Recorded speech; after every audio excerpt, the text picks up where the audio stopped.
The council chamber stretched across half a kilometer of polished stone, its ceiling lost in artificial clouds that drifted lazily overhead.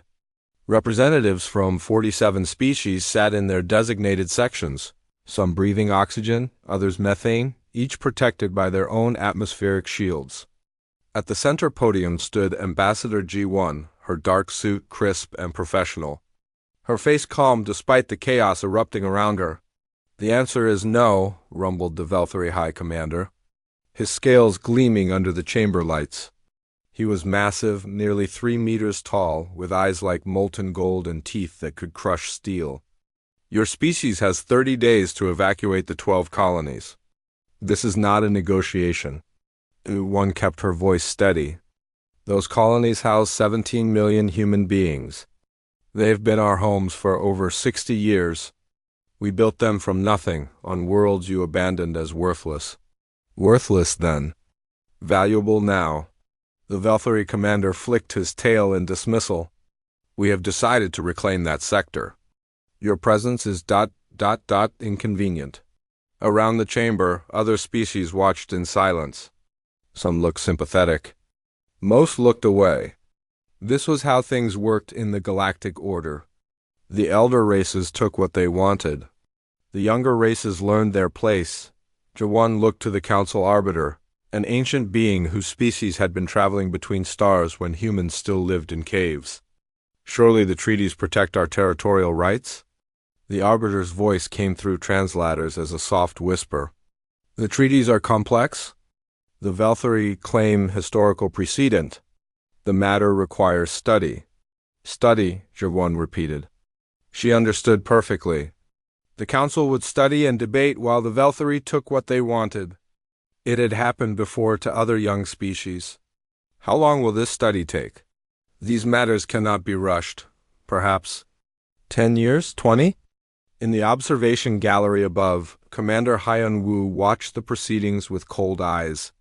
He had fought in 3 border conflicts during his 20-year military career. He knew the signs. The Velthari were not interested in legal debates or diplomatic solutions. They wanted the colonies, and they would take them. Hyun Woo touched his communicator. "Send the report to Earth Command. Tell them the Council won't help us. The Velthari mean war." Beside him, Captain Daeho nodded grimly. His ship, the UHS Indomitable, was currently in orbit above the Council world. It was a good ship, powerful by human standards. But Daeho had seen the Velthari fleet during their approach. Hundreds of vessels, each one larger and more advanced than anything humanity possessed. The Velthari had been building warships for 50,000 years. Humans had been in space for barely 3 centuries. "Can we win?" Daeho asked quietly. Hyun Woo was silent for a long moment. "I don't know. But I know we won't abandon 17 million people without a fight." Down in the chamber, G1 was making one last attempt. "The Velthari Empire spans over 10,000 star systems. Surely you can spare 12 minor worlds? For the sake of peace?" The Velthari commander laughed, a sound like grinding stones. "Peace? Little human, you mistake our mercy for weakness? We could have simply destroyed your colonies without warning. We choose to give you time to leave. This is our generosity. And if we refuse to leave?" The chamber fell silent. Every species present knew what came next. The Velthari had crushed 17 civilizations in their long history. They had never lost a war. Their military doctrine was simple and brutal: overwhelming force, total victory, absolute dominance. "Then we will remove you," the commander said. "Your species is young. You do not understand the reality of galactic power. You have built impressive cities, yes. You have fast ships and clever weapons. But you are children playing at civilization. We were old when your world was still cooling from its birth." One felt anger rising in her chest but forced it down. Diplomacy required patience. "Commander, I ask you to reconsider. Human civilization has contributed much to galactic culture in our short time among the stars. We seek only to coexist peacefully." "Coexistence requires knowing your place," the commander replied. "You will learn." 30 days. The session ended. G1 returned to her quarters and immediately opened a secure channel to Earth. President Yuna's face appeared on the screen, tired and worried. They won't back down, G1 reported. And the Council won't help us. We're alone in this. Yuna rubbed her eyes. I've been reading the military assessments. Every single one says the same thing. If we fight the Velthari in open war, we lose. Their technology is too advanced, their fleet too large, their experience too vast. So we abandon the colonies? 17 million people, G1? How can we abandon them?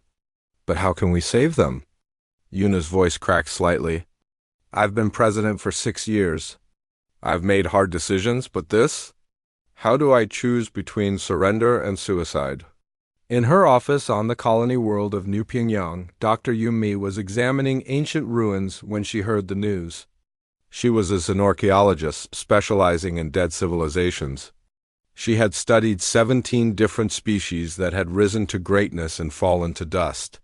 She had walked through their empty cities and read their final messages. EUN-me knew something that most of the galaxy had forgotten.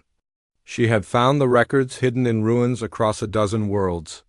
The Velthari had not simply defeated those 17 civilizations. They had erased them. Complete and utter destruction.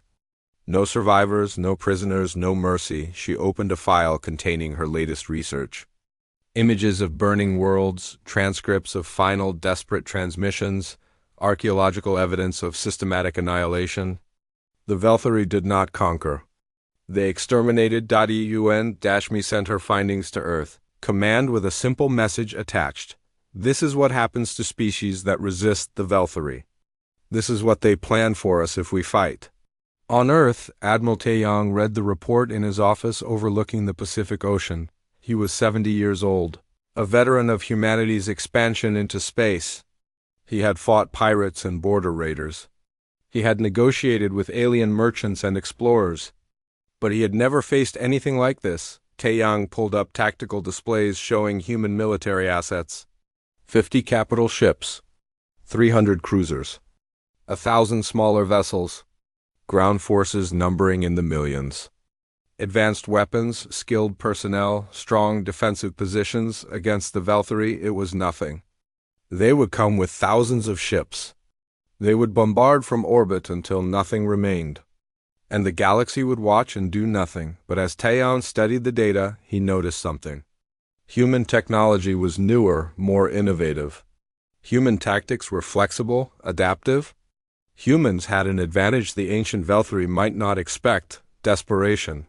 A cornered animal was the most dangerous kind. Taeyang began drafting contingency plans.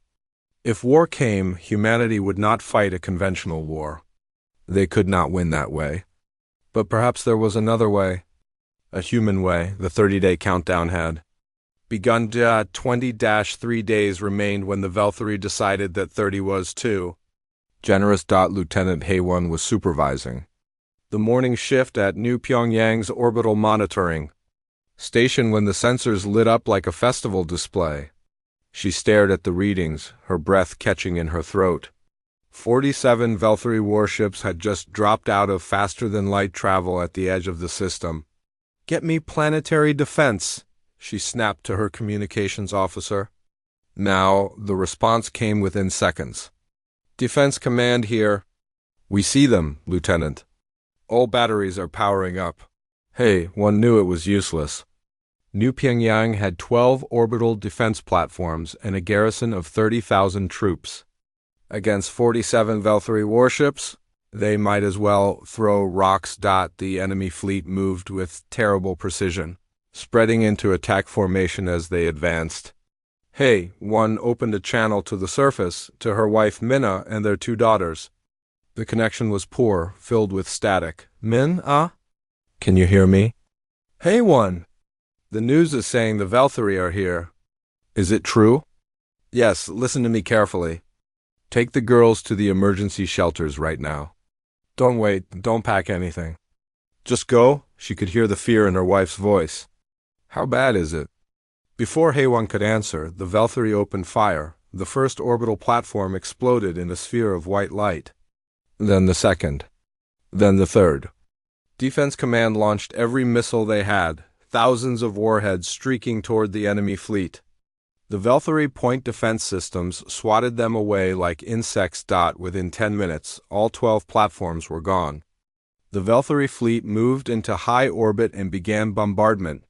Haywan watched helplessly from her station as energy beams lanced down through the atmosphere. Each beam carried enough power to vaporize a city block. The Velthary were methodical, systematic. They started with the capital, then moved to the industrial centers, then the agricultural zones. Her monitoring station shook as a near-miss sent debris flying past. She kept the channel to the surface open, hoping desperately to hear Minna's voice again. Instead, she heard screaming, alarms, explosions, then static. "Minna! Minna, answer me!" Nothing. The bombardment continued for 6 hours. When it finally stopped, New Pyongyang was burning. 40,000 people were dead, including 15,000 children in schools that had taken direct hits. The Velthary fleet withdrew without sending a single message. They had made their point. On Earth, in the emergency session of the Global Assembly, representatives watched the footage in stunned silence. Someone had managed to stream video from the surface during the attack. The images were horrific. Buildings collapsing. People running through streets as fire fell from the sky. A school playground where children had been playing moments before the bombs hit. Engineer Sang-hoon stood at the witness podium, his face hollow with grief. He had been off-world on a supply run when the attack happened. His wife and 3 sons had been in their home in New Pyongyang's northern district. "They killed my family," he said quietly. "Not because my family threatened them. Not because we were soldiers. Because the Velthary wanted to teach us a lesson." His voice grew stronger. "They wanted us to be afraid, to run away like scared animals." Sang-hoon looked directly at President Yoona. "I am afraid, but I will not run. I want you to know that every engineer, every worker, every citizen on those colonies feels the same way. We will not abandon our homes. We will not surrender to murderers." President Yoona sat in her office after the session, watching the death toll climb on the news feeds. 40,000. 45,000. 50,000. The numbers kept rising as rescue teams found more bodies. Her military advisors stood around her desk, their faces grim. "The Galactic Council has issued a statement," her chief of staff reported. They expressed their thoughts and concerns. They call for both sides to show restraint. "Restraint," Yoona repeated. "They murdered 50,000 civilians, and the Council asks for restraint." Admiral Taeyang spoke up. "Madam President, we need to make a decision. Do we evacuate the remaining 11 colonies or do we fight?" Yoona thought about those 11 colonies. 16 million people still living there, still working, still hoping that somehow this would end peacefully. She thought about the footage of children dying in schools.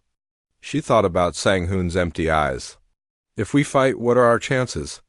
"Honestly? Very poor. The Velthary have us outgunned in every category, but—" Taeyang paused. "There might be a way. It's not conventional warfare. It's not honorable by galactic standards." "Explain." "The Velthary fight like the old empires fought. Set battles, rules of engagement, honor codes. They expect us to do the same. But we're human. We don't have to fight by their rules." Yoona understood. "Total war?" "Yes, ma'am. Every asset becomes a target. Military, civilian, infrastructure.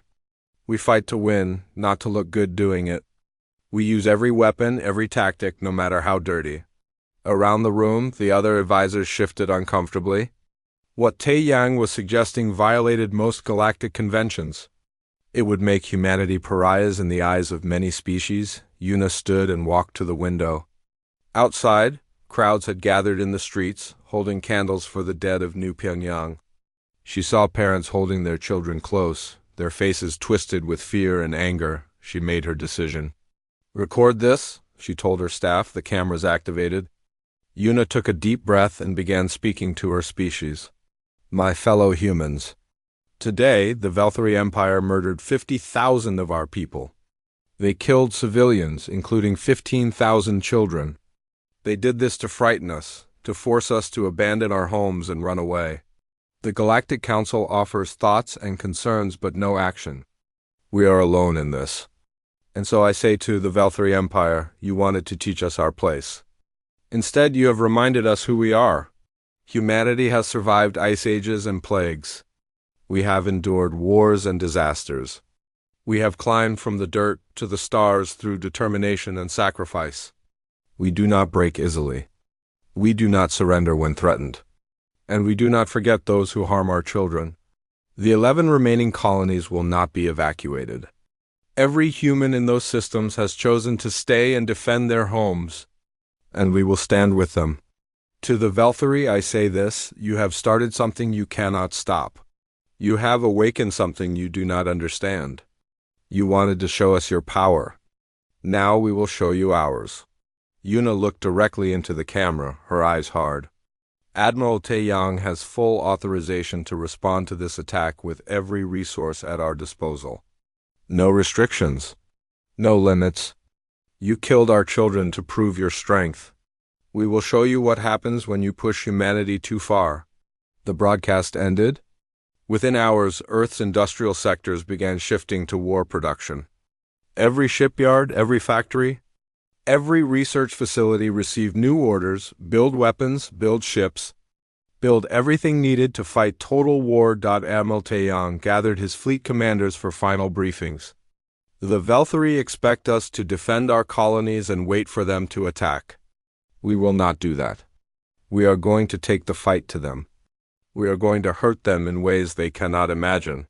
In orbit above New Pyongyang, Lieutenant Haewon stood among the survivors at her monitoring station. They had lost contact with the surface but kept scanning, hoping for signals from the emergency shelters. She never heard from her family again. But she heard President Yuna's speech. And she understood. The Valkyrie had wanted to frighten humanity into submission. Instead, they had created 50,000 reasons for humanity to fight with everything they had. The war had begun. The Valkyrie High Command expected humanity's response to be defensive. They expected humans to fortify their colonies and prepare for siege warfare. They expected fear and desperation. They did not expect Captain Daeho's fleet to attack the Valkyrie mining operations in the Kethros system. 300 light-years from human space, Daeho commanded 15 human warships against a Valkyrie garrison of 40 vessels. By conventional military logic, he should have retreated or requested reinforcements. Instead, he attacked at night cycle when the Valkyrie crews were at minimum staffing. His ships came in fast and silent, weapons cold until the last possible moment. They launched nuclear-tipped missiles from extreme range, then immediately scattered in different directions. The Valkyrie fleet scrambled to intercept, their formations breaking apart as they chased multiple targets. That was when Daeho revealed his real weapon, a human freighter that had been hiding in the system's asteroid belt, its engines dark, waiting. The freighter lit its drives and accelerated to maximum speed. Aimed directly at the Valkyrie command carrier, the Valkyrie tried to destroy it. But the freighter's hull was packed with ablative armor stripped from destroyed orbital platforms. It absorbed their fire and kept coming. At the last second, its cargo bay doors opened, releasing a cloud of fusion warheads. The freighter struck the command carrier at 17,000 kilometers per hour. The warheads detonated on impact. The explosion was visible from the planet's surface. A brief new sun in the sky. Daeho's fleet finished off the confused survivors and destroyed the mining facilities before jumping away. Total human losses: 1 freighter and its volunteer crew of 8. Total Valkyrie losses: 40 warships and 12,000 personnel. The news spread across the galaxy within days. Species that had thought humanity would be easily crushed began to reconsider. The Valkyrie High Command was furious but not worried. One lucky victory meant nothing in a long war. General Ba'ora thought otherwise. She commanded the human marines, and she understood something that the Valkyrie had forgotten over their 50,000 years of dominance. War was not about honor or tradition. War was about killing your enemy before they killed you. Boraz Marines began hitting Velthari supply convoys. They did not engage in fair fights. They used ambush tactics, hit-and-run attacks, and asymmetric warfare. When a Velthari patrol ship responded to a distress call, it would find mines. When a supply convoy traveled through a nebula, it would face boarding teams that cut through hulls with plasma torches and fought room by room. The Velthari were not prepared for this kind of warfare. Their military doctrine emphasized formation combat and overwhelming firepower. They expected enemies to meet them in open battle where superior technology would prevail. Humans refused to fight that way. They fought like guerrillas, like insurgents, like predators hunting prey. Tactical Officer Sojin developed the strategies that made this possible. She was young, only 28, but she had studied every major conflict in human history. She understood that smaller forces could defeat larger ones through mobility, surprise, and ruthlessness. "The Velthari fleet is stronger than ours," she explained to Admiral Taeyang. "But strength means nothing if you cannot bring it to bear. We keep them off balance, force them to defend everywhere, never give them the decisive battle they want." Her tactics worked. Velthari commanders found themselves spreading their fleets thin, trying to protect thousands of assets across their empire. They could not concentrate their forces for a knockout blow against human colonies because they were too busy defending their own territory. Dr. Jamin's research team contributed weapons that shocked the galactic community. Humanity had signed treaties against certain weapons technologies, but those treaties were written by species at peace. Humanity was fighting for survival. Jamin unleashed weapons the galaxy had not seen in millennia. Relativistic kinetic missiles that struck at significant fractions of light speed, carrying enough energy to crack continents. Nanophage swarms that ate through ship hulls and left nothing but dust. Even experimental stellar manipulation devices that could destabilize stars. When the Galactic Council protested, Ambassador G1 delivered a cold response. The Velthari murdered 50,000 civilians, including children. "They started this war to annihilate us. We will use whatever weapons necessary to ensure they fail. If the Council objects, they are welcome to stop the Velthari instead." The Council fell silent. 6 months into the war, the Velthari Empire demanded a formal meeting with human representatives. They expected humanity to be exhausted, ready to negotiate peace. They were wrong. Commander Hyun-woo attended the meeting as part of Admiral Taeyang's delegation. The Velthari negotiator was a high-ranking general, his scales marked with honors from dozens of campaigns. "You fight without honor," the general began. "You attack civilian targets, use forbidden weapons, refuse to follow the conventions of war." Taeyang's response was ice-cold. "You murdered our children to frighten us into submission. You wanted to teach us our place. We learned. Our place is standing over your graves. You cannot win this war. Our empire spans 10,000 systems. We have resources you cannot match. Resources mean nothing if we destroy them faster than you can protect them. Every day we hit your mining operations, your shipyards, your supply lines. Every day you lose ships trying to defend territory you thought was safe. How long can your empire sustain these losses?" The Velthari general's scales shifted color, a sign of agitation. "We could destroy all your colonies. We could burn Earth itself." "Try it," Taeyang said. "Send your fleets to our core systems. We will be waiting. And while your fleets are there, we will burn your worlds. We will show you what total war means." The meeting ended without agreement. The Velthari could not believe that humanity would actually carry out such threats. They still thought this was a conventional war that would end in negotiated peace. They learned otherwise at the Battle of Threshold Station. Threshold was a major Velthari military base guarding the approach to their core systems. It was defended by 200 warships and had never been successfully attacked. Admiral Taeyang brought 100 human ships against it. By numbers alone, he should have lost. The battle lasted 18 hours. Human ships fought in coordinated packs, using overlapping fields of fire and constant movement. When Velthari ships tried to maintain formation, human missiles tore through their ranks. When they scattered to pursue individual targets, human ships isolated and destroyed them. The Velthari won. They held Threshold Station and drove off the human attack, but they lost 90 ships doing it. 3 Velthari killed for every human casualty. The numbers terrified them. At this exchange rate, they would run out of ships long before humanity did. General Bora's Marines achieved what the fleet could not. While the space battle raged, her teams infiltrated Threshold Station using stolen Velthari transport codes. They fought through the corridors in brutal close-quarters combat. Humans were smaller than Velthari, but humans had evolved as endurance hunters. They could fight for hours without rest. They operated in teams with practiced coordination, and they showed no mercy. Bora's Marines captured the station's command center and held it against counterattacks for 6 hours until human ships could return to extract them. They downloaded every military database they could access before leaving. The intelligence they gathered revealed something crucial. The Velthari were afraid. Their internal communications showed panic spreading through their command structure. They had never faced an enemy like this. For 50,000 years, the Velthari had fought wars where both sides followed the same rules.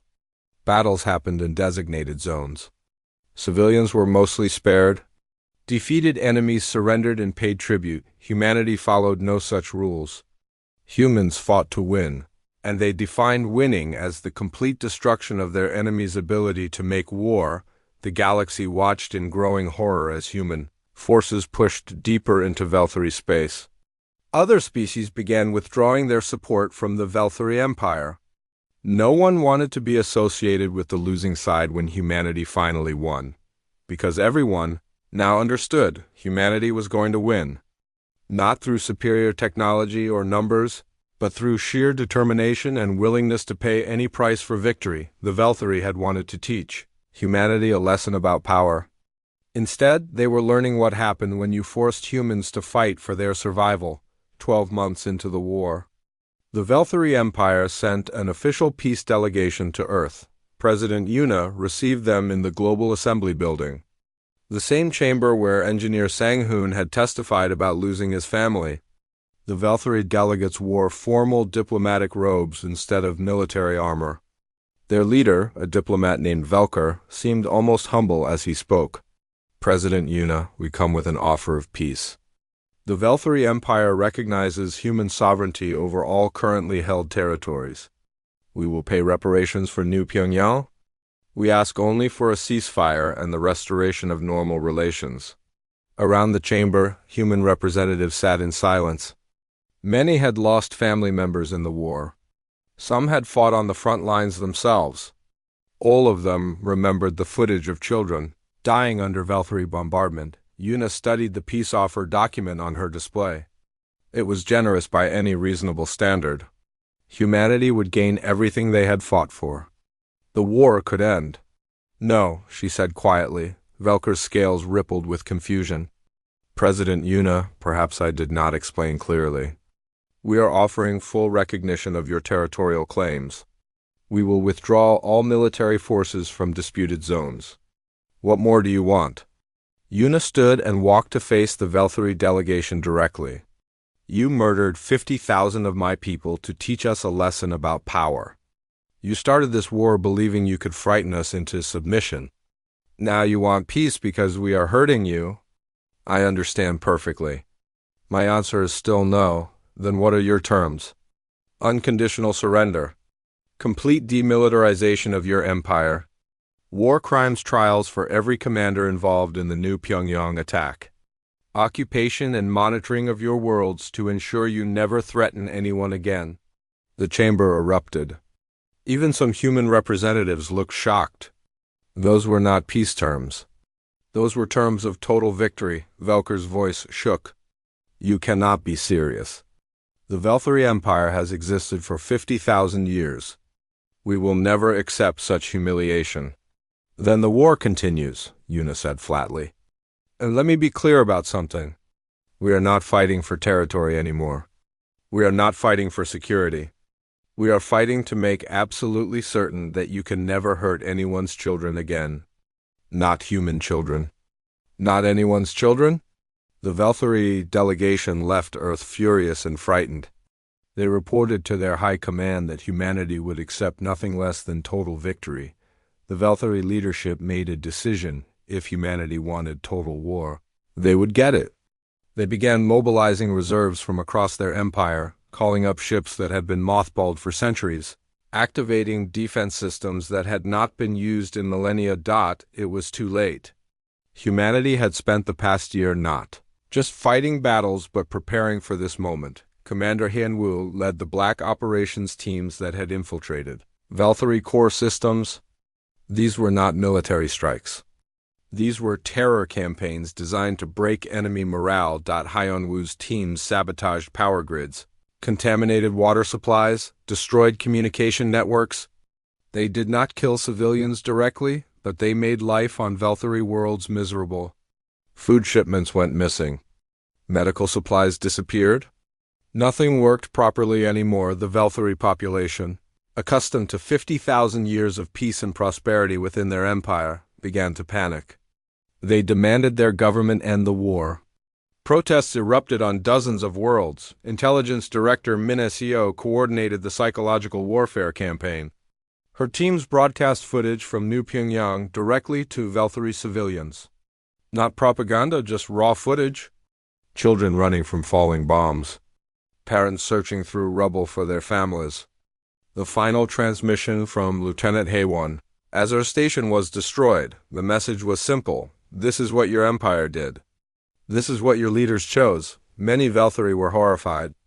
They had been told that New Pyongyang was a military target, that casualties were minimal, that humanity had started the war.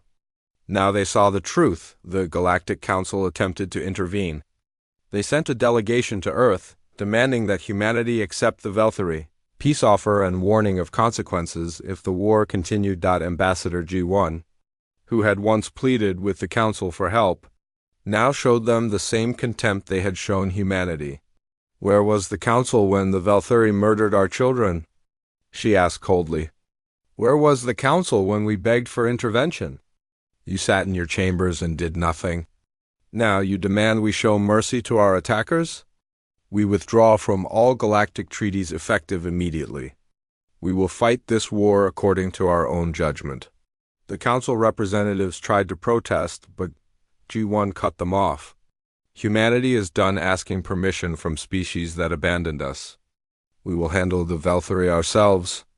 And when we are finished, the galaxy will remember what happens to those who murder our people. Fleet Admiral Taeyang personally commanded the final offensive. He brought 500 human warships to the edge of the Velthari. Home system. It was the largest fleet humanity had ever assembled. The Velthari had nearly 1,000 ships defending their homeworld. On paper, they still had the advantage. Taeyang did not care about numbers anymore. His fleet had been fighting for 18 months straight. They had learned things about warfare that the Velthari had forgotten over their millennia of easy victories. The battle for Velthros Prime lasted 3 days. Human ships fought with desperate precision, using every tactic they had developed. They used the system's asteroid belt for cover. They deployed mines and electronic warfare. They coordinated attacks across multiple vectors simultaneously. The Velthari fleet fought bravely, but they were fighting the way they had always fought, with set formations and traditional tactics. The humans fought like pack hunters who had cornered dangerous prey. On the third day, the Velthari defense line broke. Human ships punched through to high orbit and established a blockade. Velthros Prime was cut off. Down on the planet's surface, the Velthari government convened an emergency session. They could see human warships in their sky. They could see the wreckage of their once mighty fleet drifting in orbit. The Velthari Emperor, who had not made a public appearance since the war began, finally spoke to his people. He was ancient, over 3,000 years old, and he had seen many wars. But he had never seen his own species threatened with extinction. The humans demand our surrender, he said, his voice heavy with defeat. If we refuse, they will bombard this world as we bombarded New Pyongyang. They will show us exactly the same mercy we showed them. Around the galaxy, other species watched and wondered. Would humanity actually do it? Would they kill billions to avenge thousands? On his flagship in orbit, Admiral Taeyang prepared to give the order. His weapons officer had the bombardment coordinates ready. One command would begin the destruction of the Velthari homeworld. President. Yuna's face appeared on his communication screen. Admiral, the Velthari Emperor has sent a message. They offer unconditional surrender? All terms accepted. They are ready to sign the treaty. Taeyang looked at the planet below, its cities glittering in the sunlight. Billions of Velthari civilians who had nothing to do with the attack on New Pyongyang. He thought about becoming the man who destroyed an entire civilization. Confirm their surrender is genuine? If they are stalling, we will proceed with bombardment. But if they truly surrender, we will accept. The Velthari Empire, 50,000 years old, the dominant power in this region of the galaxy, surrendered completely to a species that had been in space for only 3 centuries. The formal surrender ceremony took place on Earth. The Velthari Emperor signed documents agreeing to complete demilitarization, war crimes, trials, reparations, and permanent human monitoring of their worlds. As he signed, he looked at President Yuna. Why did you stop? You had us. You could have destroyed our homeworld and avenged New Pyongyang 10,000 times over. Yuna's expression was hard. Because we are not you. We fight when we must. We kill when necessary. But we do not murder billions out of revenge. That is the difference between us.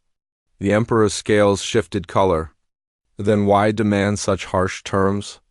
Because peace requires that you never threaten anyone again. Your empire proved it cannot be trusted with power, so we will ensure you never have that power again. The war was over. Humanity had won completely and utterly. The occupation of the Velthari Empire began 3 weeks after the surrender. General Biora commanded the occupation forces, and she approached her task with the same efficiency she had shown during the war. The Velthari military was completely dismantled. Every warship was either destroyed or converted to civilian use. Weapons factories were shut down.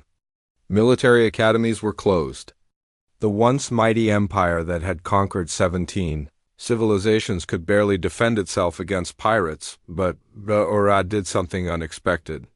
While human forces maintained strict control over security, they also helped rebuild the infrastructure their war had damaged. Human engineers worked alongside Velthari civilians to repair power grids and water systems.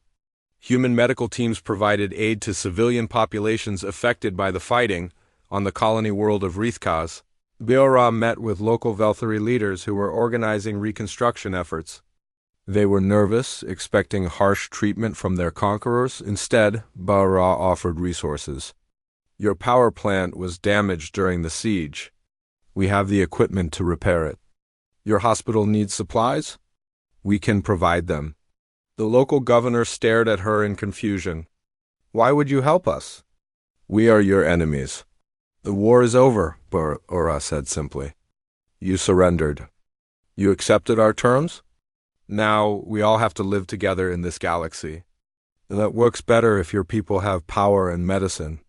This pattern repeated across the former Velthari Empire. Humans enforced the peace treaty strictly, but they were not cruel occupiers. They had fought ruthlessly during the war. But now they showed a different face. The Velthari population slowly began to understand something important. Humans were capable of both great violence and great compassion. The key was not pushing them into the violence. The Galactic Council convened 6 months after the war ended. The chamber looked different now. Humanity had been given a permanent seat, with full veto power over council decisions. The other species had not offered this willingly. But after watching humanity dismantle the Velthari Empire, no one wanted to argue. Ambassador G1 attended her first council session with full voting authority. The other delegates treated her with careful respect. Some showed genuine friendliness. Others showed fear masked as diplomacy. The session began with a territorial dispute between 2 minor species. The kind of issue that would normally take years of debate and study. G-1 listened for 10 minutes, then spoke. This dispute is simple. Species A claims historical precedent. Species B claims current occupation. Under the new Council Charter, current occupation takes precedence over historical claims. Species A's petition is denied. The chamber fell silent. That decision had been made in seconds, not years. The representative from Species A started to protest. But the traditional process requires extensive study and debate. The traditional process. One interrupted, allowed strong species to bully weak ones while the council studied and debated. That process is over. We have new rules now. Simple rules. Fair rules. If you do not like them, you are free to challenge them. No one challenged. Dr. Yun Mi published her comprehensive history of the war 80 months after it ended. The book was titled Complete and Utter Destruction: What Happens When You Challenge Humanity. It became required reading at every military academy and diplomatic school in the galaxy.eu. Unmi's work was brutally honest. She did not hide humanity's own casualties or the controversial tactics they had used. She included footage of Velthari civilians suffering under the human blockade. She documented everything, but she also made the central point crystal clear: humanity had not wanted this war. They had begged for peaceful resolution. The Velthari had chosen violence, and humanity had responded with overwhelming force. The final chapter was titled The Price of Hubris.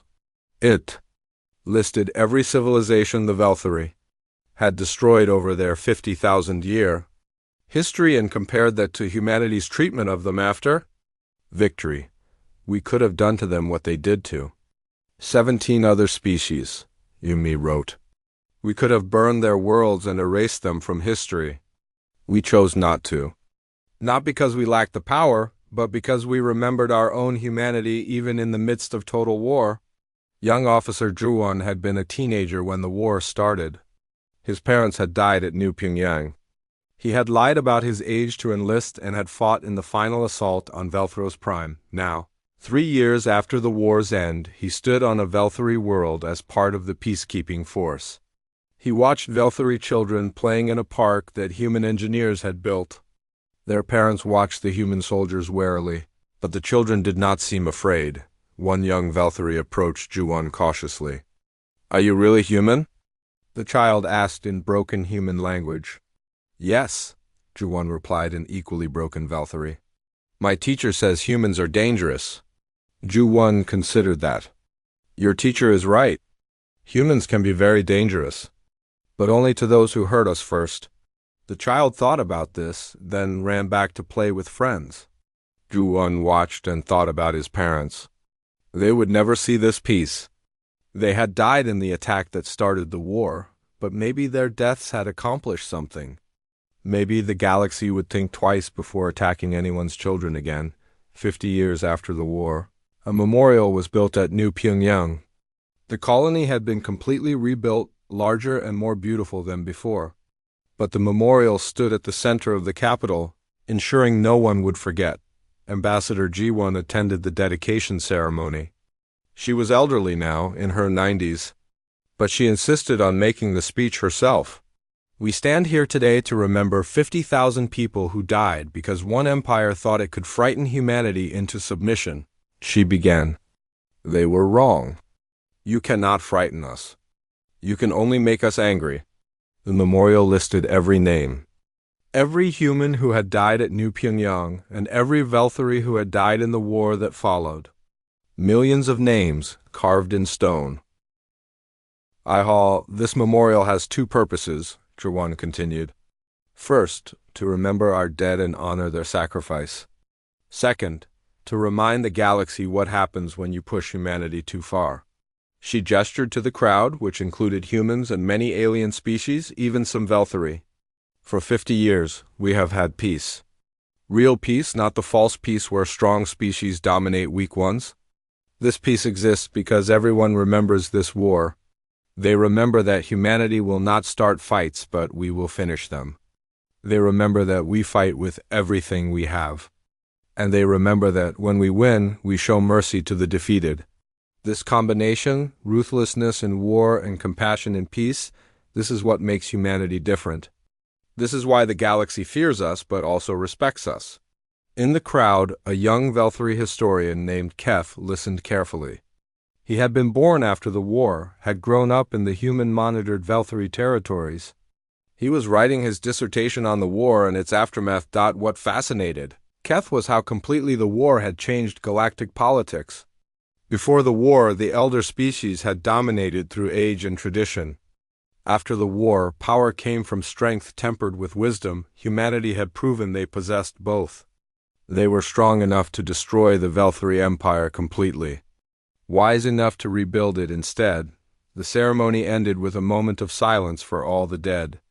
Humans and Velthari stood together, remembering a war that none of them wanted to repeat. As the crowd dispersed, Ji-1 remained at the memorial reading names. She found Haewon's name and those of her family. She found Sang-hoon's wife and sons. She found thousands of others. A young human soldier approached her. "Ambassador, were you there? During the war?" "I was. I watched the council refuse to help us. I watched as we realized we were alone, and I watched as we decided to fight anyway." "Do you think we did the right thing?" Ji-1 looked at the memorial, then at the thriving city around them. "We did the only thing we could do. They wanted to destroy us. We refused to die." Everything that followed came from that simple decision. That night, as human and alien news services broadcast coverage of the memorial dedication, one phrase dominated the commentary: what happened to the last species that challenged humans?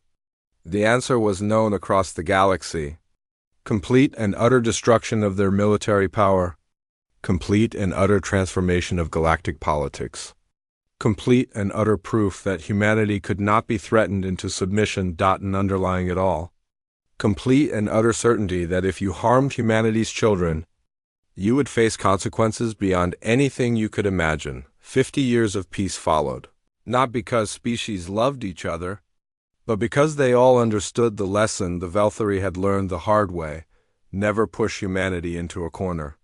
Never threaten their families. Never assume their kindness means weakness, because humans remember. Humans adapt. And humans never, ever quit. The memorial stood as an eternal reminder of these truths, visited by millions each year from every corner of the galaxy. They came to see where the old order had ended and the new one began. They came to understand that in the vast universe, humanity had claimed its place not through age or technology, but through determination and the willingness to pay any price for survival. And they came to remember, those who threatened humanity's children faced complete and utter destruction.